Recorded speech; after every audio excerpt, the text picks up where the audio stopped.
नमस्कार दोस्तों, स्वागत है आपका हमारे YouTube channel Indian tourism 20K में। इंडियन टूरिज्म 20K में हम आपको भारत के विभिन्न धार्मिक स्थलों, उनसे जुड़े इतिहास और विशेषताओं के बारे में बताते हैं। इसके साथ ही अध्यात्म से जुड़ी कई वस्तुओं और उससे जुड़े पहलुओं पर भी नजर डालते हैं। साथियों, इसी क्रम को आगे बढ़ाते हुए इस वीडियो में हम जानेंगे ऐसे ही एक और घटना के बारे में, जिसकी वजह से मंदिरों में शिव की प्रतिमा के सामने विराजित होते हैं नंदी।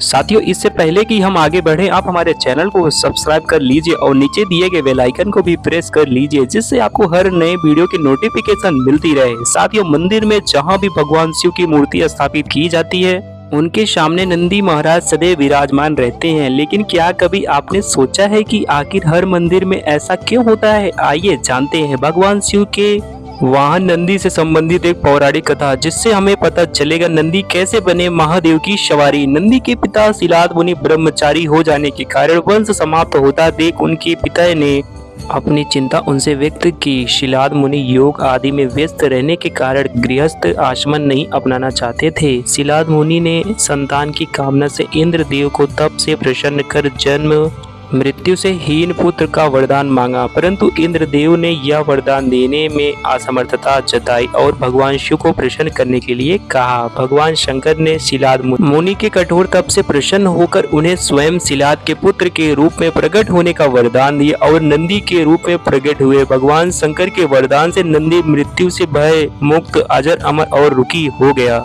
साथियों, भगवान शंकर ने उमा की सहमति से संपूर्ण गणों गणेशों वेदों के समक्ष गणों की अधिपति के रूप में नंदी का अभिषेक करवाया। इस तरह नंदी नंदेश्वर हो गए। बाद में मारुतो की पुत्री श्वेता के साथ नंदी का विवाह हुआ। भगवान शंकर ने नंदी को वरदान दिया कि जहां पर नंदी का निवास होगा वहीं पर उनका भी निवास होगा। तभी से हर शिव मंदिर में शिव जी के सामने नंदी की स्थापना की जाती है। साथियों, अब जानते हैं नंदी के दर्शन और महत्व। नंदी के नेत्र सदैव अपने इष्ट का स्मरण रखने का प्रतीक है, क्योंकि नेत्रों से ही उनकी छवि मन में बसती है और यही से भक्ति की शुरुआत होती है।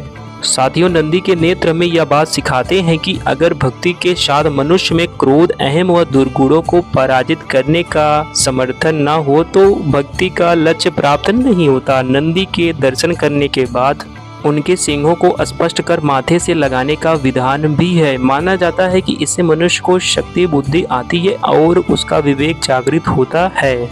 नंदी के सींग दो बातों का प्रतीक है। वे जीवन में ज्ञान और विवेक को अपनाने का संदेश है। नंदी के गले में सुनहरी घंटे होती हैं। जब इसकी आवाज आती है तो यह मन को मधुर लगती है। घंटी की मधुर धुन का मतलब है कि नंदी की तरह ही अगर मनुष्य भी अपने भगवान की धुन में रमा रहे तो जीवन यात्रा बहुत ही आसान हो जाती है। नंदी पवित्रता, विवेक, बुद्धि और ज्ञान के प्रतीक हैं। उनका हर क्षण शिव को ही समर्पित है और यह मनुष्य को यही शिक्षा देते हैं कि वे भी अपना हर क्षण परमात्मा को समर्पित करते चले तो उसका ध्यान भगवान खुद रखेंगे। तो साथियों, ये थी भगवान शिव के वाहन नंदी की अनोखी कहानी। अगर आपको यह वीडियो पसंद आए तो वीडियो को लाइक और शेयर करना ना भूलें। ऐसे ही और वीडियोस के लिए देखते रहिए Indian tourism 20K। Thank you for watching this video. मिलते हैं आपको जल्दी एक नई वीडियो के साथ।